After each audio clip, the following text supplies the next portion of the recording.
All right, guys, welcome back to another edition of Kumite Lifestyle Podcast. Today we are joined by the one and only James Bejer, all the way down in East Orlando, Florida. And guys, James has an incredible story that I hope that he can give you all the deets, anything that he feels comfortable sharing. But something that I admire about James is just his perseverance, his hard work.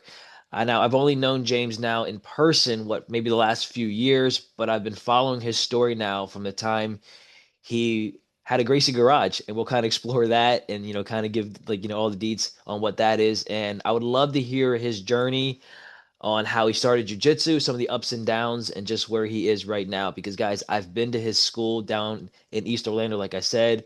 Beautiful, state of the art, amazing instructor. He has an amazing team, and I'm just super excited to have him on today. So, without further ado, James, thank you for joining us today. How you doing?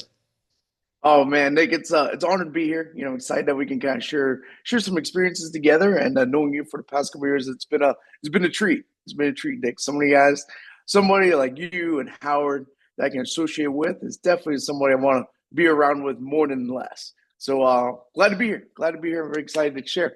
Yeah, and I'm super glad to have you here as well. So let's kind of start off with the, okay. So one of the reasons why I wanted to have you on, like I said originally, was because your story's always been fascinating. And when I think of you, James, I always think of it's like 110% positivity, and you're always just very charismatic, and you absolutely put everything in your passions, whether it's your school, your family.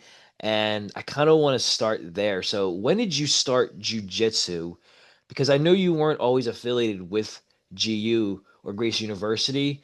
So, I kind of Yeah, want to get it from your perspective. What made you start jujitsu? And yeah, so let's just start with that. So, where does your journey begin? absolutely, absolutely. So started jiu-jitsu in Virginia Beach, Virginia, right? I was under Frank Cucci of their Lynx Academy, and how I got started was I was in the Navy, my last year in the Navy, and I was looking for a new association outside of the military. Love my military brothers and sisters, but it was at a point that when I get off work, they chose to do other activities, and I wanted to always stay positive. So I had a good friend, Edgar Delgado. Gotta give a shout out to him. He's a Navy SEAL today. He's about to retire, but he was the one that kind of reached out to me and said, "Hey, Beach, why don't you try jujitsu?" And I'll be honest with you, Nick, this is just me being real.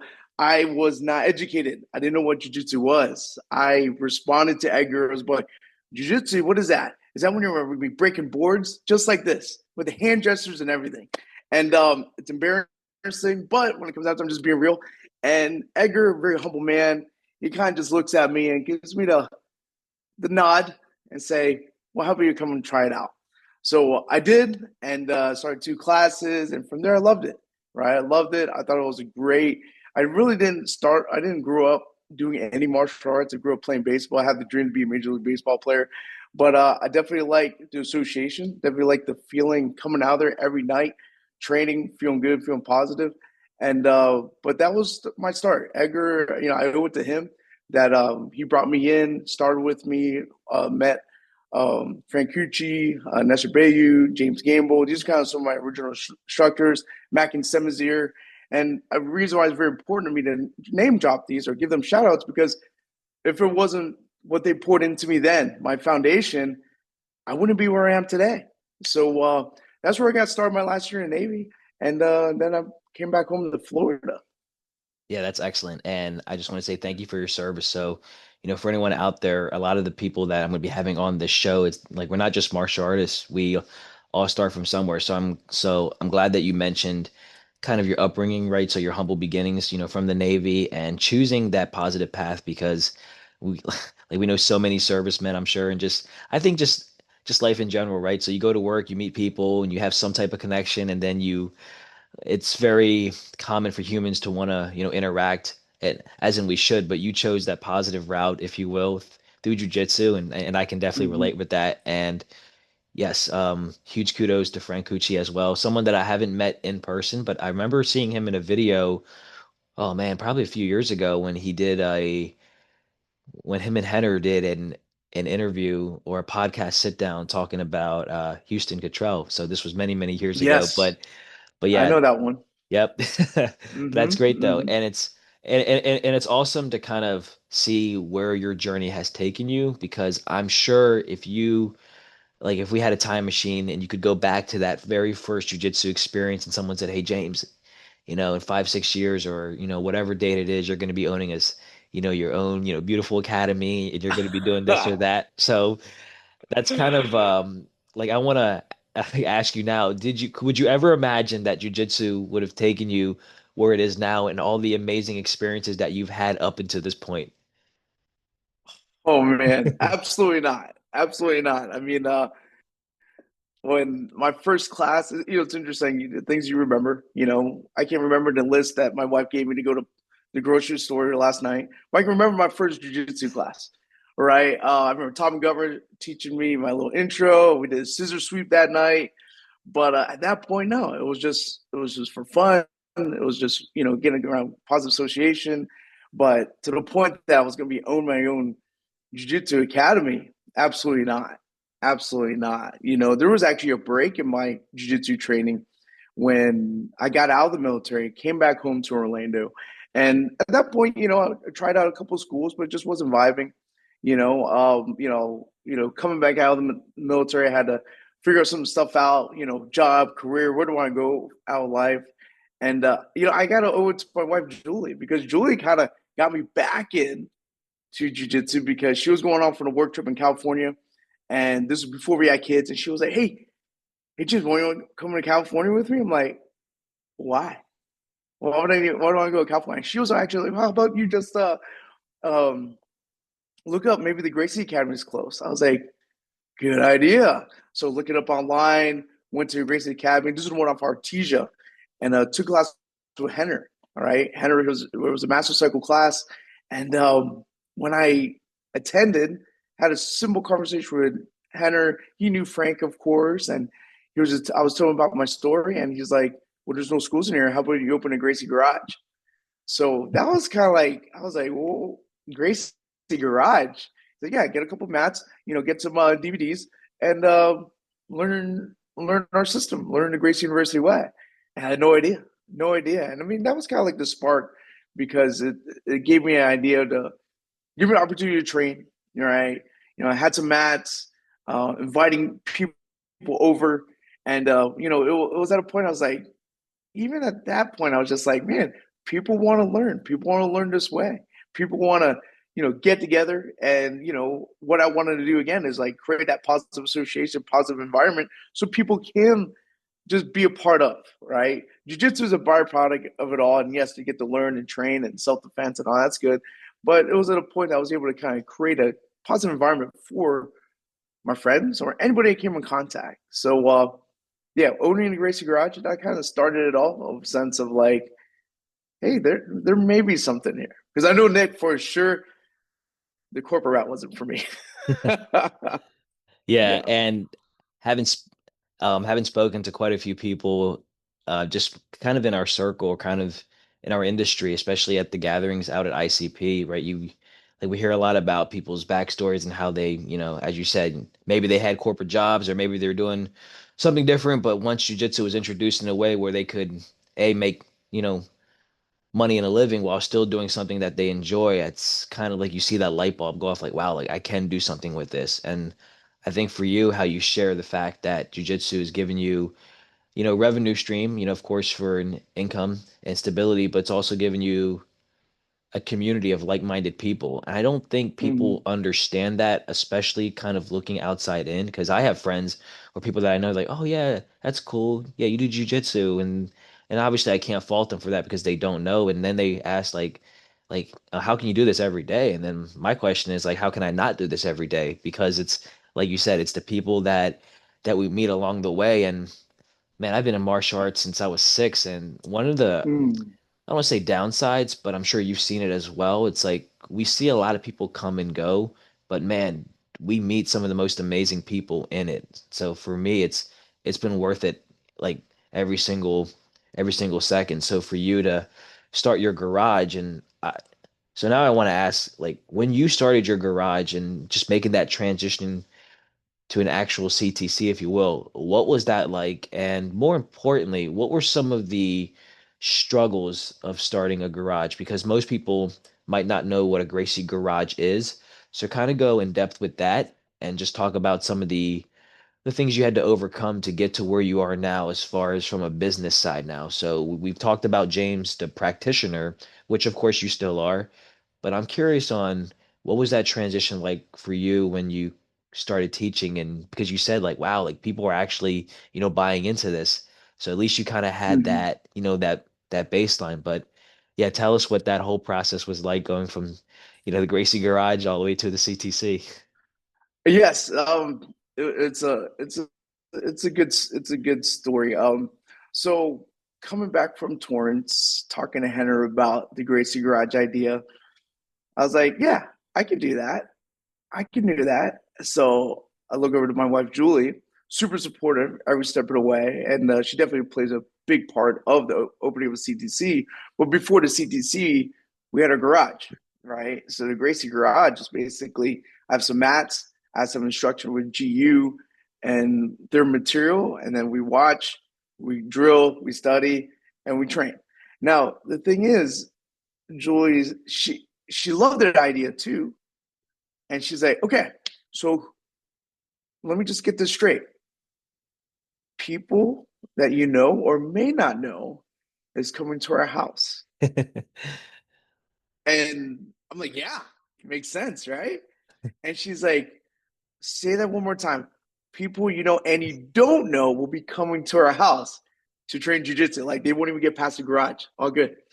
And she's like, so that was a challenge, right? Because everybody has their home, it's their lair, it's their castle, and we want to make sure we're respectful to our family in the sense of like, hey, we're bringing people over, and yes, I have a generous heart. That yeah, absolutely.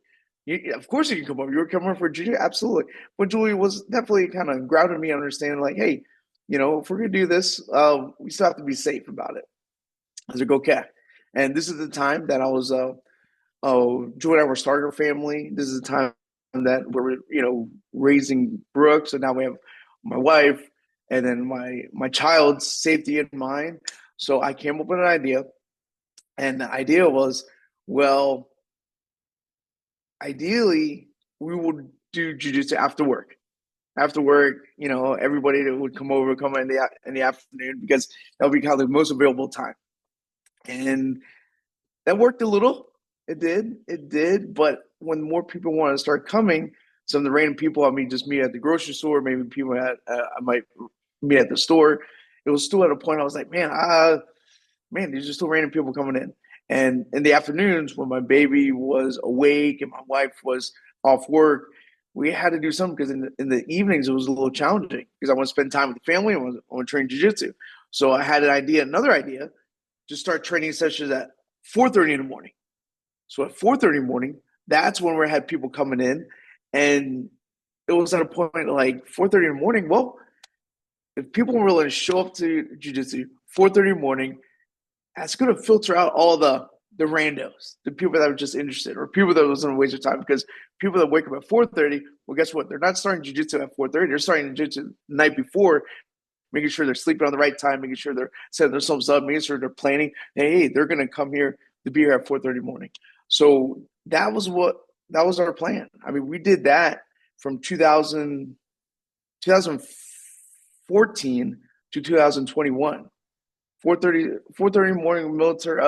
I say the military, but the Mhm. military can't prepare me for that. But 4:30 morning training session, if people were coming, it was at a point that my HOA out there was questionable, but at a point it was so early that they didn't have questions to ask because we had cars outside your driveway and everything like that. And at that point, that's what it just worked for us. So that was a way to we got around of the people that would have wasted our time if we did in the evening, but the serious people showed up. So yeah, we're running at 3 days a week. We're had like 10, 15 people at a time, and it was just getting too much that our garage was filling up. Because one thing too, it was absolutely free. I didn't charge a dime. It was experience for me to train, experience for them to learn, and everybody was able to get something out of it. So it worked out. So at that point, again, Julia had an idea. Well, she understood Gracie University had the program, the ICP program, and opening up a CTC. And that's where it got to a point. Hey, here's an opportunity here.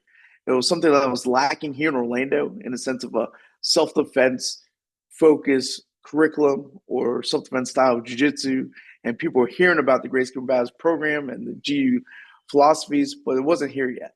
So, we kind of took that as an opportunity. It was like, well, if it's anybody, then why not be us? So at that point, that was a transition, Nick. It was at a point where we're thinking about it, thinking about it, thinking about it. And at that point, it was like, hey, it was done thinking and just time for doing. So that was kind of like the story in the sense of when we started the CTC route from the transition from the Gracie Garage to the CTC. That's awesome.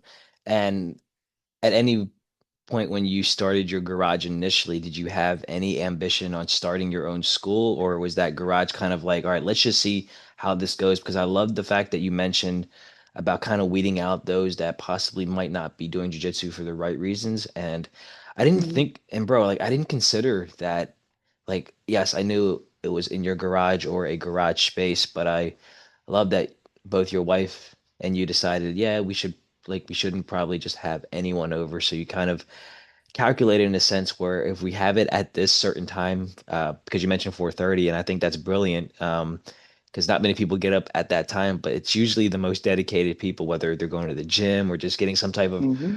early workout. So I love how you were able to kind of systemize that into almost a almost like a curriculum, and obviously like you can appreciate a curriculum with later transitioning to GU. But what was kind of that point when you were in your garage days, if you will, and you say, you know what, I think I can do this, like, full time, or at least I can have a school. And then you mentioned, going the CTC route. So I'm curious, at what point did you say to yourself, okay, this is cool. We have students, because I knew you weren't charging anything. And is Mm-hmm. that a Gracie University policy for Gracie garages? Is that okay?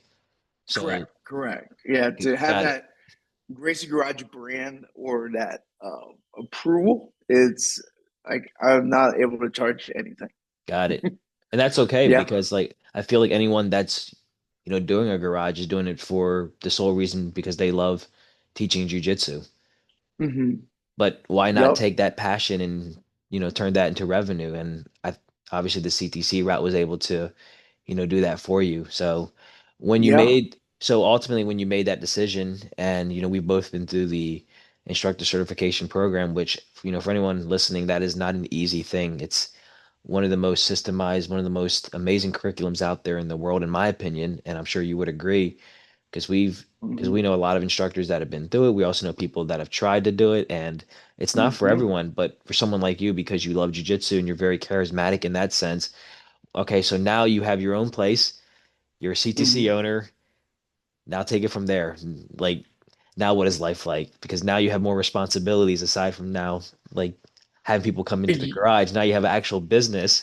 So I'm curious Yeah. on what was starting the business like for you?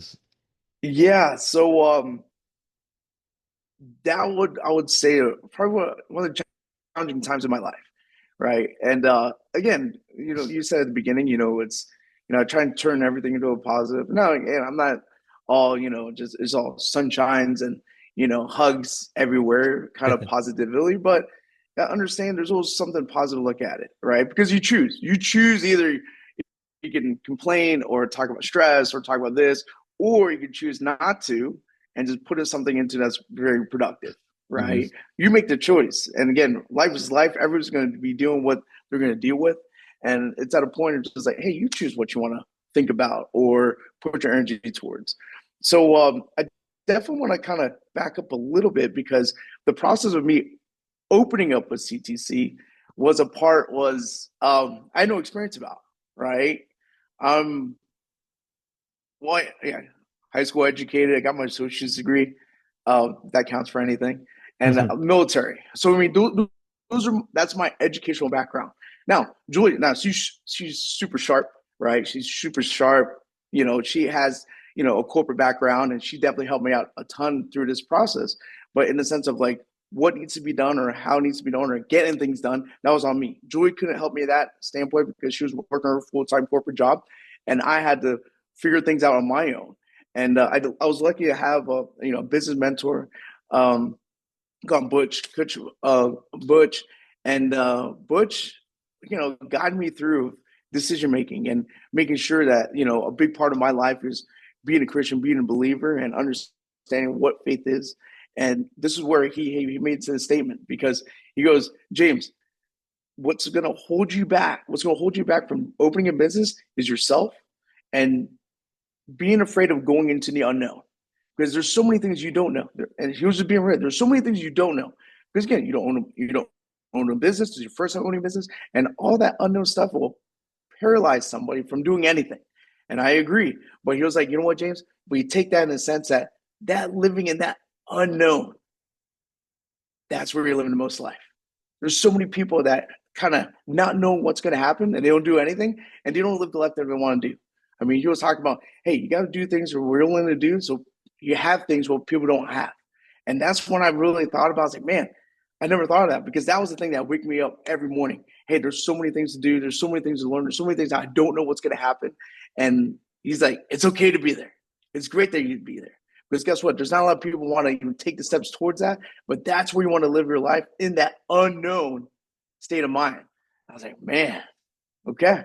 So I mean, that kind of continued my path in the sense of like learning the business, learning how to open a business, what it entails from the marketing and all that good stuff.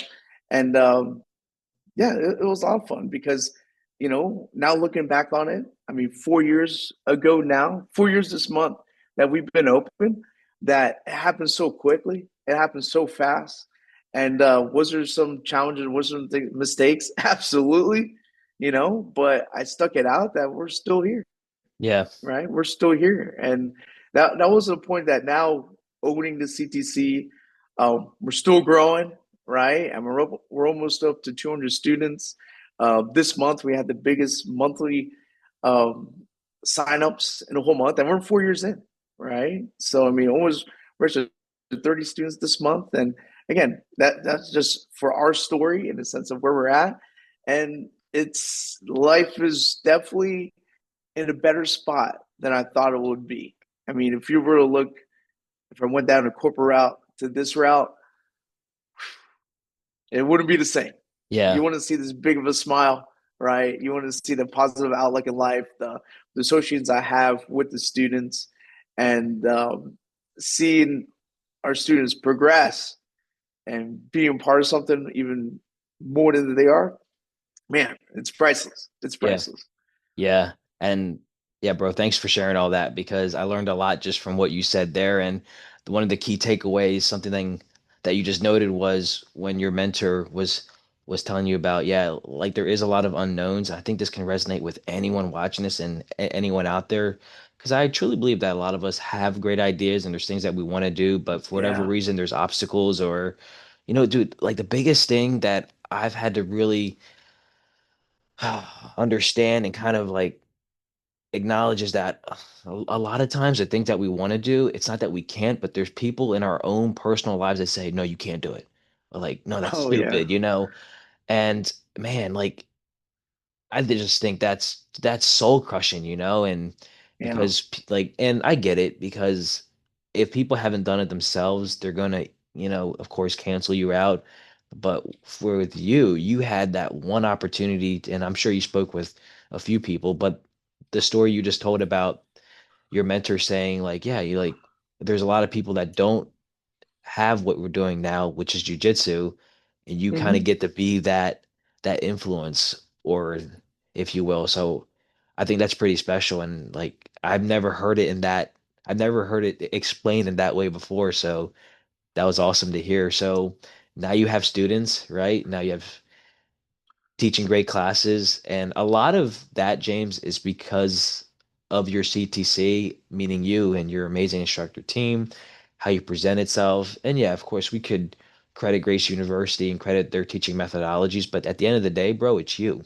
People come ultimately for self-defense, but they stay for the community. So what you have going on down there is something truly special. And I'm sure if you could imagine life without East Orlando CTC or like, your business, it's like think of all the people that would be missing out on that opportunity just to train and better themselves. So that's awesome that you've continued to stay that route. And speaking of your journey, I know you're a purple belt and you're right. It's Yeah, yep, yep, yep. yep, So, yep. um, explain kind of just the process of ranking up, white, blue, purple, because soon you're going to be a brown belt and then soon you're going to be a black belt. And I know, like most of us, the longer in this journey, like we realize, like, yeah, it's belts are cool, but that's not the reason why we train, of course. And like Howard says, the reason why he's a black belt is because there's brown belts, and the reason why there's brown belts because there's purple belts, And when he Yeah. shared it kind of in that sense, I was like, yeah, that makes a lot of sense, right? Because it just gives you something to work for. But let me ask you this, as a purple belt and as a CTC owner, what are some of the challenges that maybe you've seen or faced when, I don't know, maybe you have a visiting black belt or someone from a different association come in? Have you ever felt kind of not not that you weren't deserving of teaching jiu-jitsu because obviously we know that we don't like you don't need to be a black belt to teach, but has there ever been a time where in your teaching profession as far as jiu-jitsu you're like, man, like do I deserve to be where I'm at, or like do I feel worthy of this belt? Because sometimes I've felt that too, just even being under an amazing black belt, but I've learned, like you said, it's kind of the unknown, and that unknown, when you explore that, will take you to a place where you never thought that you could go. And because if I had that reservation, man, I'm just a purple belt. Oh yeah, well, like you're just a purple belt that just made that brand new student's first experience amazing. So I've Mhm. learned to take the belt out of the equation. So I'm curious, what has that been like for you? And like just experiencing not being a quote unquote black belt, if you will, but you have an amazing school. So clearly there's some type of recipe for success. Absolutely. So when we opened, I was a blue belt. I was open brand new when we were opening, and yeah, that was the one of the mental blocks I had of or yeah, it was a block of like, should I open or what are people going to think? And that was a very common thought in my mind. But when it comes down to it, I would say 90% of our students, that's kids and adults, started jujitsu with me. So at that point, you know, when they start jujitsu with me, they don't know about ranks, right? They don't know, what is the belt. They might hear in martial art a black belt is the superior belt, right? And I get it. I mean, that was me, right? When I got started in jujitsu, I didn't know the belt ranking, right? Yes, I saw black belts. I understood black belts are, the top tier. I didn't know what brown, purple, or any of that like that. So I guess you say the thought that came in my mind that I've learned from business mentors, and this goes in everything in business or life, right? People don't care what you know; they care about how much you care, right? So I made sure that every student that came in, regardless they saw what my belt was, I made sure that, hey, you know what? I'm going to care more about you than more anybody else that I'm going to care about you more than anybody's going to care about you that day. And it's just through jujitsu, right? But the feeling that every time you walk through the door, you're not going to get that feeling anywhere else outside of there. When the whole day, when people are just like, you know, talking them down or telling them to do this or, hey, did you read that email or did you get that task done? No, when you come to school here, guess what? They don't care. They don't know what belt I have on, but in the sense of like, I'm going to be somebody who's positive in them. I'm going to pour into them. I'm going to build them up. And for that hour, they get to be away from all the negative in the world. And they're going to have this feeling when they walk out of there, they don't get anywhere else. So, in the sense of, I can be a blue belt, I can be a pro, I can be a brown belt, whichever. But that Mhm. feeling, that's my product. That's my product for that student. It's yes, they learn some arm bars, learn some chokes, absolutely. But it's that feeling. That feeling when they walk outside after they leave my academy, they feel good about themselves. They feel built up. It doesn't require a belt to do that. So, that was what definitely overcame my my thought of like, man, am I worthy? And when it comes down to it, have I had some visiting black belts and stuff? Uh, yeah, we've had a few, but every time I see that, hey, I was like, hey, let's roll, Yeah. let them feel, let them feel, let them feel. I was very confident in my sense that like after one roll with me, right, they understood Yeah. and we had a good time, right? I think those were kind of like the thoughts that it was self thought or self taught or hearing from the noise being talked about that, did it get deep on me a little bit? Yeah. But at that point, after the first year, Nick, I didn't have time. I didn't have time. I didn't have the energy to think about that anymore because there's just so much more other places where I can be more positive with that Yeah. energy with. Yeah. And again, at the end of the day, it's a choice. And I love the fact that you said that people don't care what you know until they know that you care. And that is one of the greatest truths, especially in business, and especially with what we do. And that's something that Howard has really preached to me over the last years. And it's always a nice reminder as well. And I think I think just from the teaching aspect, I can't recall a time where anyone said, "Oh, you're a purple belt."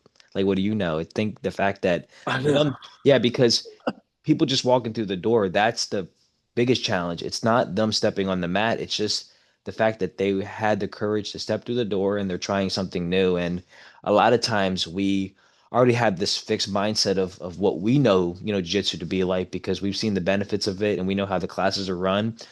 But lately I've been challenging myself, and maybe you've done it too, is where anytime a brand new student comes in, I'm like, okay, let me close my eyes for a moment and pretend like, or not pretend, or like imagine what is that person feeling right now?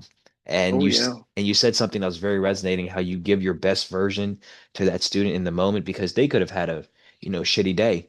But, if we can make that day even better just by simply saying hello, bro, that goes so far. And something that Howard's also mentioned to me is like, if you can't put your best foot forward as an instructor teaching, then you don't deserve to teach that day Mhm. or in that class because everyone deserves the best version of us. So just having that mindset for sure.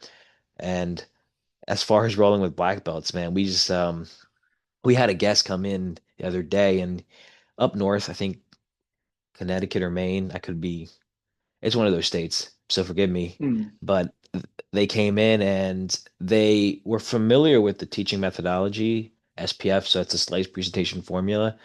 That's the way that we are taught under the Gracie University curriculum, which is life changing. And they came in and they said, "Yeah, we know Howard." And um, keep in mind, they were also like one was a purple, one was a blue belt, and they had been through the GST, which is the Gracie Survival Tactics, of course, Mhm. for those listening. So I'm having a conversation with them, just kind of get a chance to feel them out. And oh, like I was never nervous in the sense of teaching, but when they mentioned like, oh yeah, like we've been doing one of the GST courses with Howard. I'm like, all right, cool. So at least you know something, you know what I mean? Meaning like Mhm. the language of the building. So I'm just teaching and that's why like I say to any instructor within GU, like gotta make sure you're still using the SPF consistently because Mhm. I don't know if they were spies or or they were like like the things that we've heard before, but I think if you take the passion and you're doing it all the time or consistently, then you should have no issue is if you have a black belt or visitors coming in. So that's cool that you've kind of channeled that in a positive way. So speaking of training and grappling with high level black belts, how do you? Because I know you spend a lot of time teaching, but I also know that you mentioned, I think when I was there in East Orlando last time, you mentioned that I think couple times a week you and some of your students meet in the morning because you were Yep. training for the BBS, so obviously you're still making time for your own training, but how do you balance that now? So is there like a specific day where you'll like roll maybe a little bit like higher intensity, or is that kind of randomized based on who's there? So how do you prioritize your training, your personal training on top of your teaching? Because I think that's important for jujitsu owners and just anyone, like, making sure that you're still benefiting from what you're teaching. Yes, yes, absolutely. So the 4:30 morning sessions hasn't stopped. I mean, lucky enough, Chris Brashad, he's one of my instructors. He's definitely been my wingman in a sense of progression of BBS 1 through 4, and now we're in the Purple Belt Stripe 1. But 3 days a week, Tuesday mornings, Thursday mornings at 04:30, we get together before the morning class to train, right? I mean, same thing. Chris is in the same spot in the curriculum as I am. So we kind of lean on each other, work with each other. That Tuesday and Thursday mornings, that's our time, right? That's our time. And then Saturday mornings, we sleep in a little bit. We're from 5:30 to 7. So that's a big part because we want to continue in the curriculum because we're going to be teaching a curriculum and we want to make sure we go through the path first. Lucky enough to, we do have a black belt here, Hernan Mendez, Hmm. and he's been my coach. He's been my coach in the sense of like we do privates once a month, and he puts me on projects. He'd be like, "Hey, from this month to next month, focus on this, focus on that, focus on this." And I've definitely seen the growth and understanding from the positions, or even since the principles of jujitsu from that one-on-one coaching with Hernan. So, and then on top of that, this is one thing that is definitely a benefit from owning a CTC is we'll have seminars being held at my CTC. So anytime a seminar will come in or a guest instructor will come in, yes, we do it for the big group. We have a seminar, but I always get a private with myself and the instructors with that guest instructor. I mean, we've been lucky enough this past weekend. Rylan from Lazarus, head coach Max Holloway, he came through. So we spent a couple of days before and after the seminar just working on our craft and just feeling and talking and drilling and in the sense of like where does growth needs to happen in my game. So it's at a point when it comes down to like I think your question was like how intense do I get or how many rounds. I'm averaging about maybe like five to 10 rounds a week, Nice. right? And but the whole thing I was learning from Rylan, it's like it's not even about I need to win every round, but I need to get through every round, Mm. right? Because yes, everybody can roll, you know, 7 5-minute rounds, right? But there's definitely some purpose behind every round. It's not Yeah. just like, hey, we're slap up and boom, hey, let's go, you and me, Nick. No, again, there's someone specific I'm working on with Hernan with the private I had a month ago. But now I get to train with you, Nick, and then we get to explore. So again, if you tap me, I tap you. That's not even the goal. It's all about, hey, what did Hernan put me on a month ago? What I'm trying to explore here, right? And then it's even a point of yeah, we can do like 7 10 minute rounds or whatever. 10 minute rounds.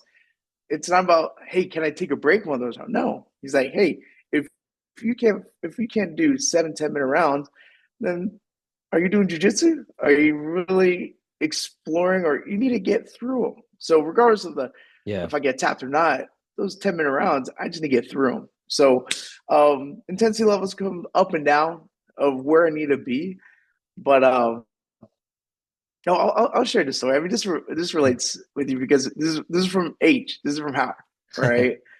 And maybe you heard this story, but uh, it's something that's always resonating, right? Mm. Because like as an instructor, our students' progression comes first, Yeah. right? Our students' progression comes first, and we want to help them grow. And when we roll with them, we're not giving a submission away. I like to say we kind of give it at a discount, but we want to make sure they get their work in. Yeah. But there's some days Howard says like, well, some days you walk around your academy, and of course Howard says it's so much better, so much animated. But it was a clear as day when he had this conversation with me. And it was like you walk in the academy, you kind of pretend you have a lion by your side, right? Keep that lion by yourself everywhere you go. Lion comes out. Lion comes to you, follows you into the locker room, follows you into the office, follows you through the doors. You're cleaning mats with lions by your side. But sometimes you just gotta let the lion eat. And those are days that, hey, it's okay to let the lion eat. It's okay to there tap everybody or go for it. And it doesn't come out too much, but understand that, hey, that's another part of my development that I need to make sure I can kind of drop into that gear, if that makes sense. Yeah. So, it's definitely, it's not just one speed every round. It's not one speed every day. It's not one speed every week. There's always something to be working on. And that always goes back to the one-on-one coach I have for Hernan, Yeah. right? It's understanding like, hey, in this, let's just say 3 months, I have a purpose for every role. So there's days that, yeah, I need to turn it up to kind of focus on that speed. Then maybe I work more on defense or whatnot. But I think a lot of times that people kind of are very passive in their training or passive in their development.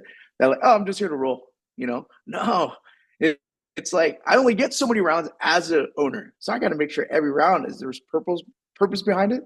And I guess another tip: recording my rules. That was another thing that I'm big on. Professional athletes, what do they watch tape. So I'm like, hey, I need to do that. So, in that sense of gathering data, watching myself roll, understanding what is the purpose and putting it together in the next like 3 month span, that's what kind of helped me develop. That's what helped me, keeps me hungry to progress. And the biggest thing is making sure that I still need to get my work in, right? I can't just fake myself out. Hey, I taught 10 combatives classes. I'm good. Mm. No, there's so much more to that after that. Yeah.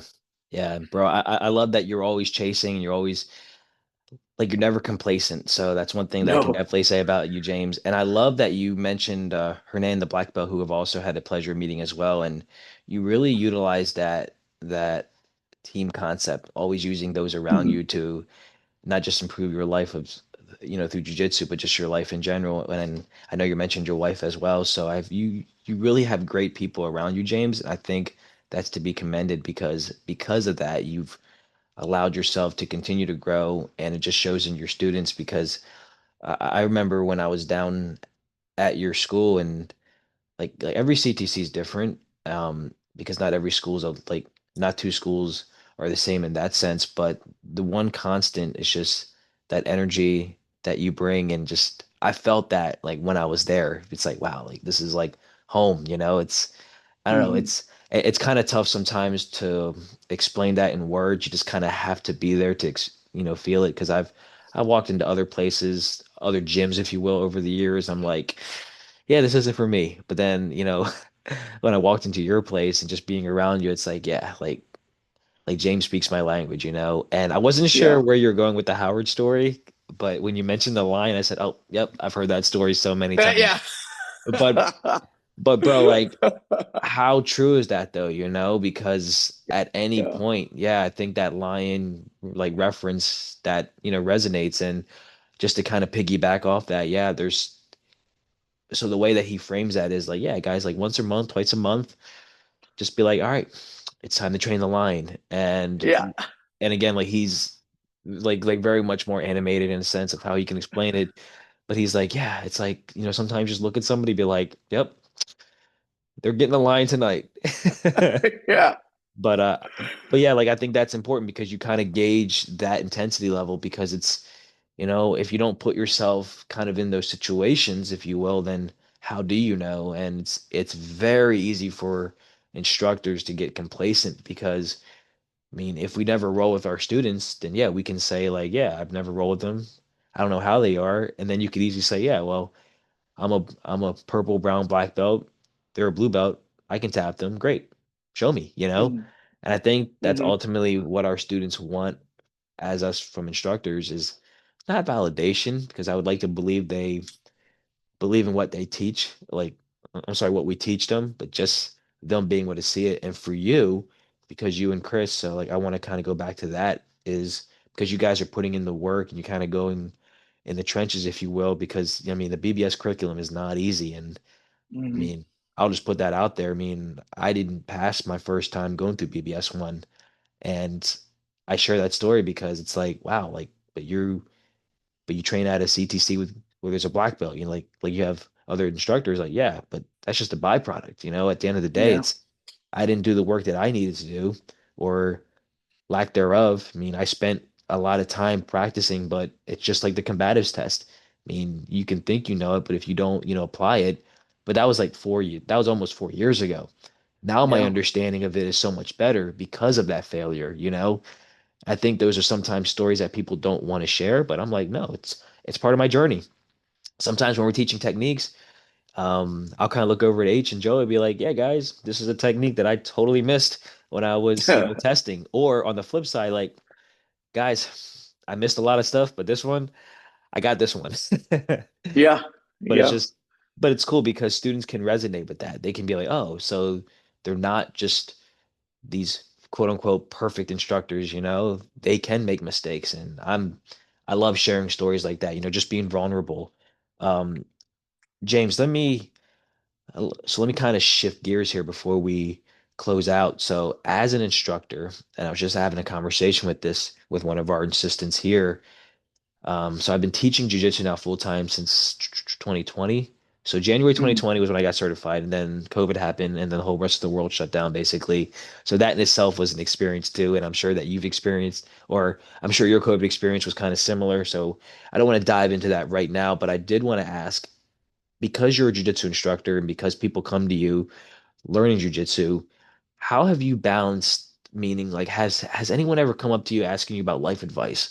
Or maybe they're going through things in their own personal life and you kind of become a quote unquote therapist. And this is a discussion that I liked having with instructors because I want to know like how do you balance that? Because I always stay straight up, look, I'm not a therapist, I'm not a life coach.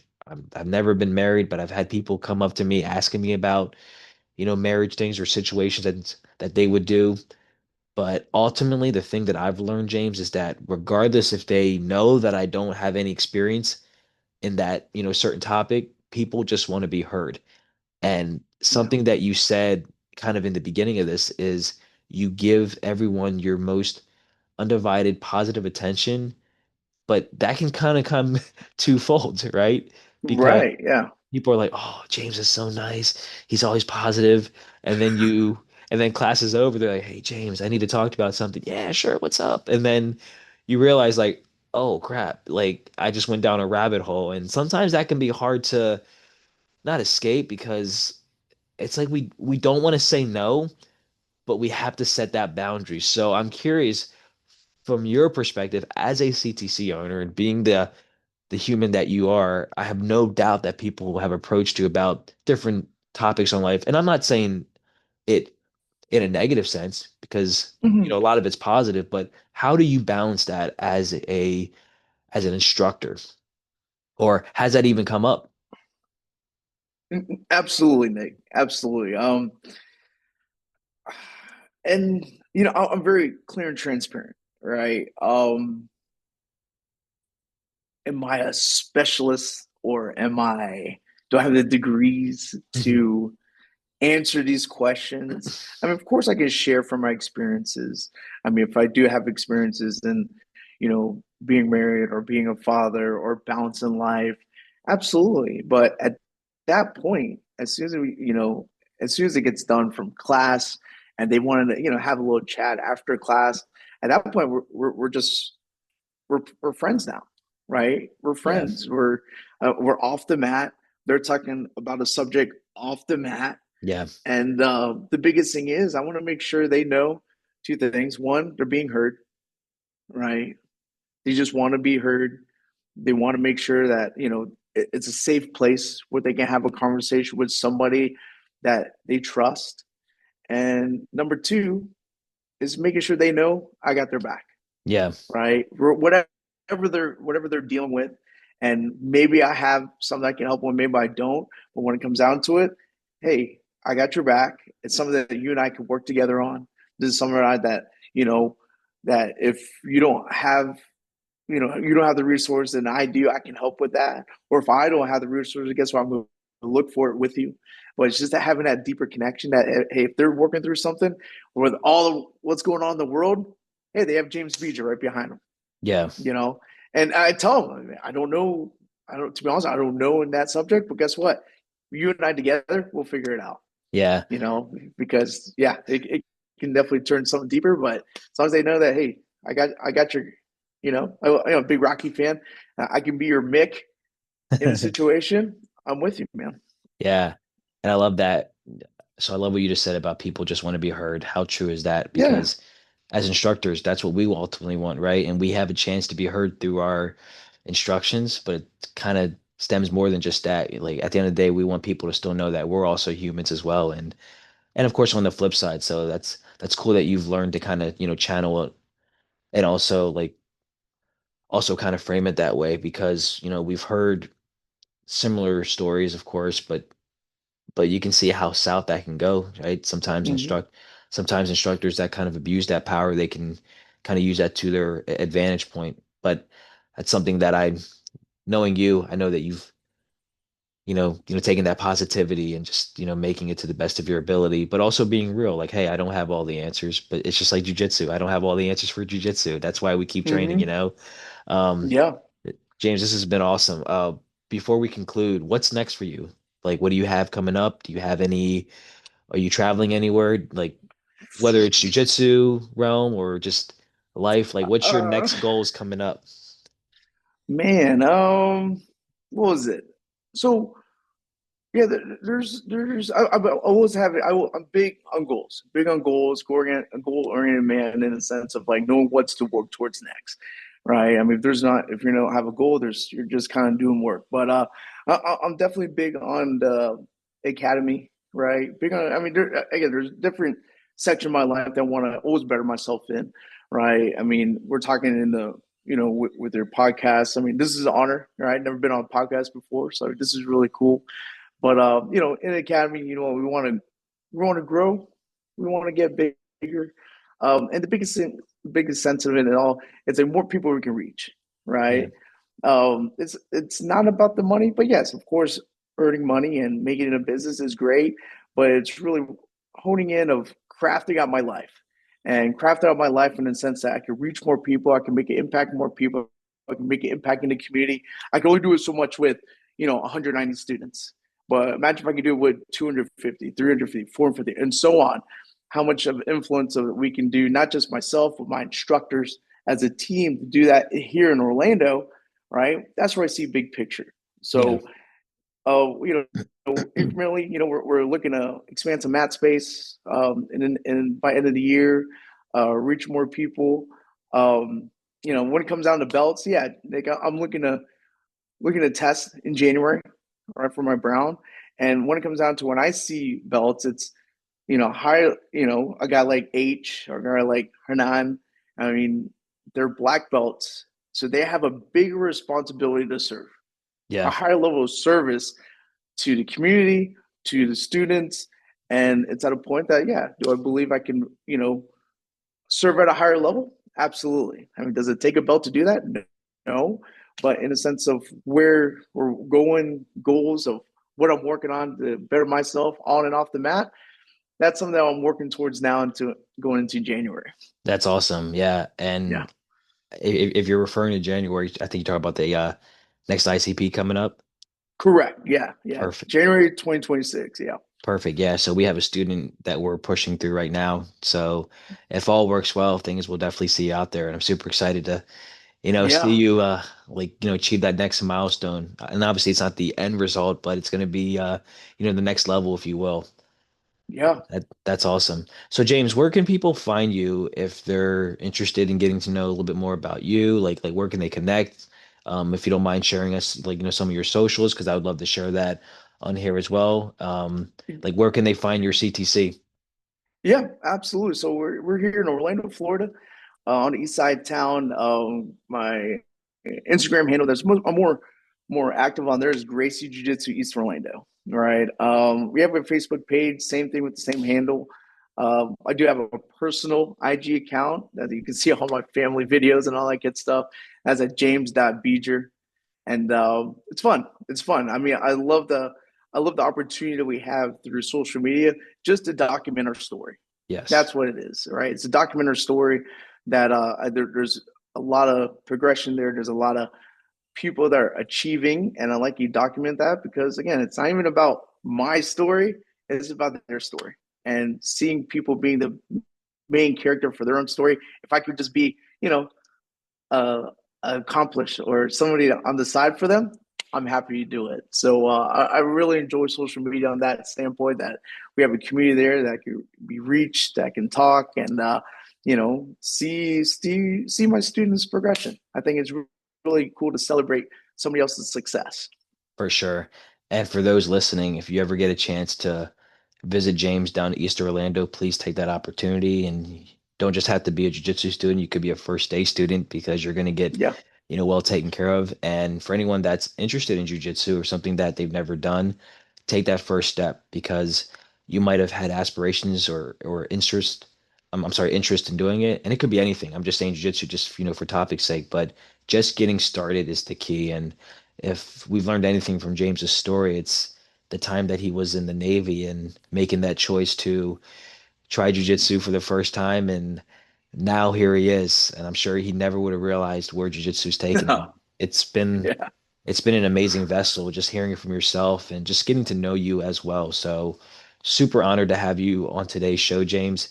Thank you for your incredible story, and I know it's ongoing as well. And guys, like I said, follow him, connect with him if you have any questions, and then yeah, we'll just go from there. James, any last comments, any shout outs you want to give before we conclude today's show? Yeah, it's been a wonderful time. I mean, first off to you, Nick, I commend you, creating podcasts, put the thought in behind it and, organizing this. I'm grateful for you to do this. And Thank you. also for everybody that gets to listen, right, Nick? I think you have a great voice, great personality that people can learn from you. And for you to kind of take that step to reach more people at this level, hey, man, hats off to you. Thank I got to give out a shout out to my wife, Julie. I mean, she's definitely been a big supporting player to making this all happen because I wouldn't have this kind of plateau if you're, this plateau to even say to speak from if it wasn't for her. Of course, my coach is Hernan Mendez, right? My wingman, like Chris Brashad, Benito Avenado, Joe Roberti, all my instructor team, Gabby, running the WE program, and of course, Header Hero, right? The thought that they put in of what jiu-jitsu can do for the newest person, nobody comes close. No, nobody comes close. That is their I guess you say their audience that they're talking to, and nobody focuses on that because they know what is the value they can get out of jiu-jitsu, and for them to be ambassadors of who they are and who they're trying to provide it for. I wouldn't have what I have if they didn't create this vehicle of a certified training center and Gracie University. So, yeah, man, I'm excited. I'm excited. I want to go train now, but you. they'll be wait till this afternoon. We'll teach some classes. But Nick, thanks for having me, man. I'm really excited, and yeah, man. Absolutely, James. And thank you for I'm sorry, thank you for allowing us to have you on, and we'll keep following your journey. And I'm super excited to see where it goes. Yes, yes, sir. All right, James, enjoy the rest of your day. You too.